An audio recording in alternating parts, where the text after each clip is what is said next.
Utot nyo. Ipaliwanag, bakit hindi kayo mag-interview ng nag-survey? Paano nila sinagawa yung survey? Kalokohan yan. Number one si Bongo, straightan ng laban ngayon. Lahat ng Duterte, straight Duterte. Wala man lang katambal. Hindi po siya abogado ng ICC, abogado po siya ng mga ng ICC, ng mga AJK victim kuno.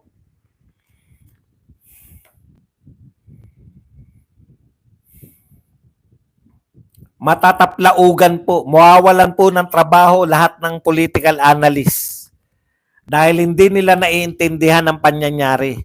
Ang mga Duterte supporters, straight ang boto namin. Katarantaduhan, number one si Bongo, tapos number one din si mga Tulpo. Paano nangyari yun? Ang Duterte hindi po buboto sa Tulpo. Paano mangyari?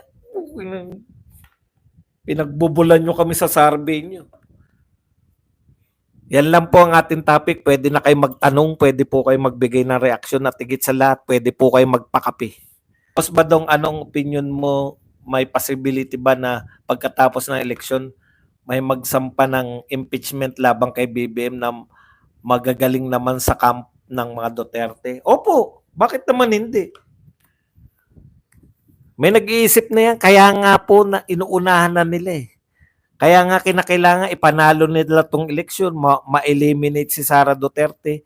Ang nakakalimutan ninyo, kahit mapanalunan nyo pa yung impeachment labang kay BP Sara, meron pa kaming baste. No? Hindi po namin sinasabi na talo na po si mananalo kayo sa impeachment. Pag si BP Sara, hindi nyo na-impeach, ang pag-aagawan na lang yung sino ang magiging vice president. Maniwala kayo sa akin. Gino Pineda, sa ganda ng paliwanag mo, Prof, nakatitig sa'yo. More blessings po. Yan, rurubuhay ka pa. Kala ko na Bartolina na kayo ni Ibarra. Malakas si Marcoleta at Rodriguez pero hindi pumapasok sa survey. Kalok-kalokohan nga. Paano? Galit sila kay lalo na kay Marcoleta. Apollo Kibuloy yan. Mga galit yung mga yan.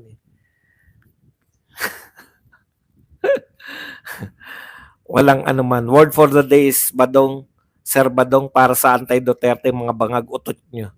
More pangkape mga viewers. Baste for Vice President. Boss Badong, ano sa tingin mo, totoo bang kumakalat na video na kausap ay yung uniform personnel ng isang congressman? Hindi ko po alam. Hindi ko po alam kung ano po yung kumakalat na video. Sensya na. Caitlyn, grabe ka naman, ma'am. Boss Buds, empleyado ko ng government sa lugar namin. Yung mayor namin, Duterte talaga siya. Kasi si Duterte lang nakapagbago sa city hall namin dito sa lugar namin. Tahimik lang mayor namin ngayon. Alam niyo po, yung mga local tsaka yung mga congressman, wala akong problema dyan. Dahil pag nanalo po si BP Sara, politiko po si BP Sara, alam niya na yan. Babaliktad din naman lahat yan. Pag nanalo siya, ang kinakailangan po nating ipanalo kasi ngayon, eto po 12, nagsalita na yan si Tatay Digong, di ba? Sabi ni Tatay Digong, ipanalo niyo yung 12 para makaligtas si Inday. Yun po katotohanan. Dahil lang ba gusto natin maligtas si Inday? Hindi po. By saving Inday Sara Duterte, we are actually saving the Philippines. By saving the Inday Sara Duterte from impeachment, you are actually saving ourselves. We are actually saving ourselves. Kasi saan papuntang bayan? Kung ma-impeach si BP Sara. Boss Bad, sa interview ni Senator Jimmy Bondok, binanatan si Rapi Tulfo. Nakabusal daw bibig sa mga tunay na issue na programa niya.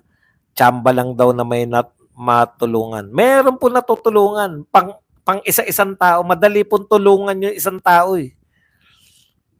Kaya nga, bagay yan sa kanila pambarangay. Di ba ganyan ang barangay? Tutulong ka sa isang pamilya, isang tao, sa isang nagre-reklamo. Pero never pang Pilipinas yung barangay captain.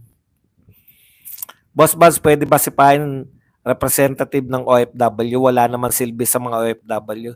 Pwede nyo pong hindi iboto. Di ba? Alam na ng pamilya na adik ang kahantungan nila kung hindi sila hinto sa pag-adik. Kaya tahimik na lang sila. Anong pulutan?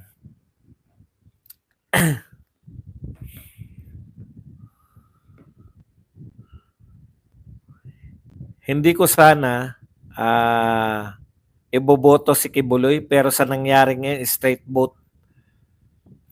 Oh, 'di ba? Marami pong patotoo na nagsimula sila na ayaw akong pakinggan eh. Siyempre, iba sa inyo, nagsasabi ako, pakailan mo sa amin ba dong? May sarili kaming isip. Pero ngayon, nare-realize nyo, kinakailangan natin ng boto. Niligtas natin ang bansa natin. Correct. Ayaw kasi masira ng mayor namin sa admin ngayon na sumusuporta sa Duterte kaya tahimik lang. No worries, hindi mananalo ang BBM team. No way. Maliban lang kung dadayain ng Comelec ni Garcia. Kaya better bantayan nyo sa election. 10 lang, Boss Buds. 10 lang po ang iboboto natin. Sa high-tech ng mundo at sa tagal ng survey firm, bakit wala man lang silang video ng survey nila? Di ba? At saka kayo, meron na ba na survey sa inyo? Good morning, sir. Hindi po, yun nga binigay ko halimbawa noon, yung kalat-kalat pa po yung boto. Pwede po yan, pero ngayon po straightan eh. No? Malamang yung boto ni eto po ang malamang yung boto ni Bongo hindi po na pwedeng makalamang lang siya ng konti pero hindi po malalayo yung boto ng mga ibang boto ng ibang Duterte candidates. Yan yun eh. Kaya po yung boto ni Bongo malamang yan na rin yung maging boto ng lahat. Kung number 1 si Bongo, talagang laglag yung iba. Malalaglag talaga. Tsamba nga lang kung matulugan ng Nidi. Tanim patay, pamor. KT for President. Darating po tayo, kinakailangan niya muna mag-abogadong. Olats na agad kung walang bismin yung mga coups na alyansa. Tulfos Arbudol as well. Pakishare sino yung 10. Yung 10 po natin, siyempre, yung ating nangunguna po natin, si Marcoleta Kibuloy, yung dalawa po nating Senador Bongo Bato, yung ating pong mga attorney sa PDP, Hinlo, Lambino, at saka to si Jimmy Bondok, ang ating pong best actor, si Philip Salvador, at siyempre po si Vic Rodriguez, si Dr. Mata. Yan po yung 10. Sa totoo lang, ayaw ko na sana sa iboto si Robin Padilla eh. Kaso dahil sa nangyaring straight vote na ako, hindi pa po tatakbo si Robin. Kapapanalo lang po ni Robin noong 2022, 6 years po siya. Si Eric Sylvester Stallone, napakasinungaling aka Tulpo. Huwag po tayong magagalit kapag tumatawa si Boss Bad habang nagpapaliwanag. Talent niya po. Wala kayong pakialam kung ako ay biglang tumatawa. Duterte, mga kababayan, noong 2022, nagpaalala na si PRRD, wag iboto si Marcos. Di tayo nakinig. This time, sana makinig tayo sa endorsement niya. Tsaka pinaliwanag niya po, bakit kinakailangan yung iboto yung mga ine-endorse niya? Para maligtas po si BP Sara Duterte. Kaya pag sinabi niya, halimbawa, humiwalay si Villar Camille, at sinabi ni Duterte na iboboto yan, boboto ko yan. Magtiwala na tayo. Tayo po supporter lang. Yung sinusuportahan po natin ang paniwalaan natin. Diversion lang ba konti? Wala name o ebidensya. Yan ang sabihin mo sa ICC. Sigurado, absuelto si PRRD. Boss. Boss Bad, sabi mo kahapon nakasalanan ng mga nasa Hong Kong. Nung pumunta si Duterte doon, yun ang sabi mo. Kayo naman, no? Kasalanan yan dahil mahal. Ganito po yung ibig ko sabihin. Kasalanan niyo yung mga taga Hong Kong kasi na mahal kayo ni Tatay Digong.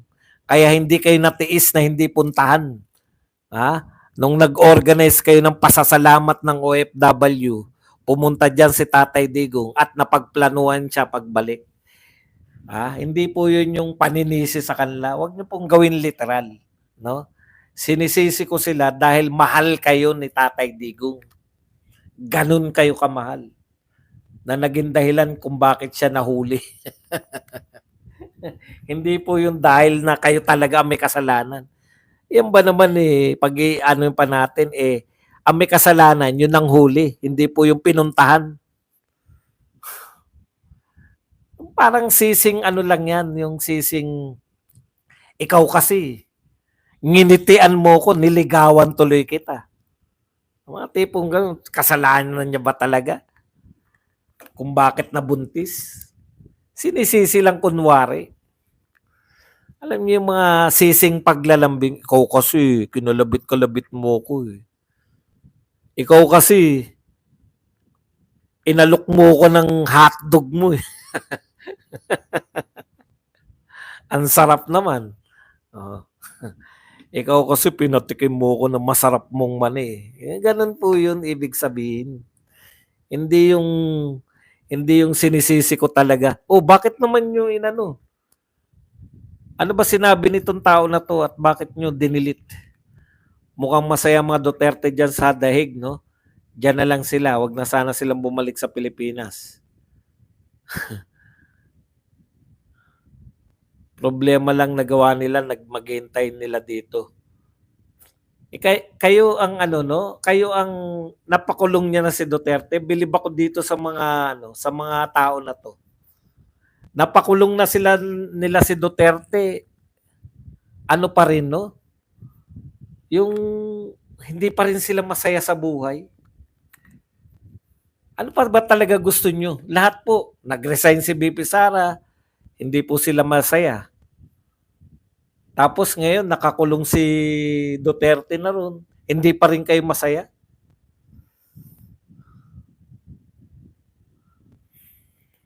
Sa nabasa ko, dapat 6,000 and up ang widespread killing. 43 lang po eh. Nakakatawa, sabi daw ni PRD kay BP Sara nung umiyak. Nasaan ka? Umiyak ka ba? Buntis ka ba?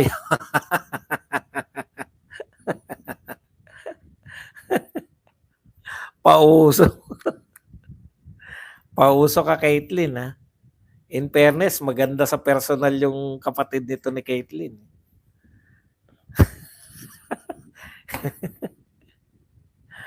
May litson sa dahig, dala ng OFW, sarap, sana makatikim. Walang kabusugan, punong-puno sa bunganga. No, hindi talaga sila masaya. Kahit na ano mangyari, galit pa rin yung mga BBM supporters. Kasi alam mo kung bakit? Bakit ganun? Pinag-resign namin si BP Sara sa DepEd, nag-resign sa DepEd, mas lalong sumikat. Si Digong, pinakulong na namin, akala namin maghinagpis na, mamamatay na sa kalungkutan. Putya, naging bayani pa lalo si Digong eh. Bakit ganun? Totoo bang wala ng perang PDP? Alam mo, Paulo L., hindi ko alam kung ano ibig mo sabing may pera ba o wala. No? Karamihan po talaga ang may pera yung administrasyon. Naintindihan mo ba? Yung oposisyon, kadalasan kapos sa pananalapi yan. Pagdating sa mga eleksyon na ganyan, midterm, kaya nga talunan yan eh. Noon araw yun. Ito pong kampanya po ng katunayan po, Coke Zero. Coke Zero na rin ako eh. Dati iniinom ko soft drinks Mountain Dew. At saka yung isa, yung paborito ko yung yung root beer. Yung ano ba root beer yung basta root beer eh. Dalawa lang naman yung root beer dito, 'di ba? A&W tsaka isa. Yung isa yung iniinom ko. Pero dahil SARS hindi yung root beer Pang matatandang tao. Yung root beer ngayon, yung ngayon, mag. Ayun. Napaghalata edad nyo, wala na yata sarsing. Mag naman, yan. Naging endorser pa lalo. Coke. Baka naman, oy Coke, nabuhayan ako at nagkaroon ng pag-asa. Ako po, yung lumalaki pong mga rally, yan ang pag-asa sa akin. Kakaiba po yan. Ito lang po yung rally. Kahapon nga sabi ko, putya, wala naman, wala, hindi matutuloy ito, yung palipat-lipat na venue. Punta na lang ako sa Paco, at least doon may tao. Ang dami nun sa Paco. Puno yung Paco Arena, tapos ang dami pa nakapila sa labas, hoping na makapasok. Dapat nag-volunteer na lang mag-poll watcher sa every precinct para mabantayan. Yung ayuda namin kay Kimbo, wala pa rin, may pirma na. Na-claim niya ba? Na-claim na raw nila yung ayuda. Tumaas ang trust rating ni BP Inday Sara 43 tapos si Marcos 19%. So nanganganib na matanggal si Auntie Claire. Yun na nga yung tignan na lang natin, di ba? Titignan na lang natin na matatapos din ang lahat eh. Isipin nyo po nung araw, meron po kayong yung hirap na hirap kayo, mga kabiguan sa pag-ibig. Isipin nyo lang, hindi ba natapos din? At nung natapos yung mga kabiguan nyo sa pag-ibig, wala lang, pinagtatawanan nyo na lang, di ba? May mga iniyakan kayo na hindi nyo na maisip na, ano kaya kung kami nagkatuluyan, wala na yun. Yung salamin boss, malaki din. Hindi, pangkaraniwan lang. Boss Buds, ano height mo? Bakit mo naman ito? Maliit lang po ako. Ang pirma tapos na ang pera.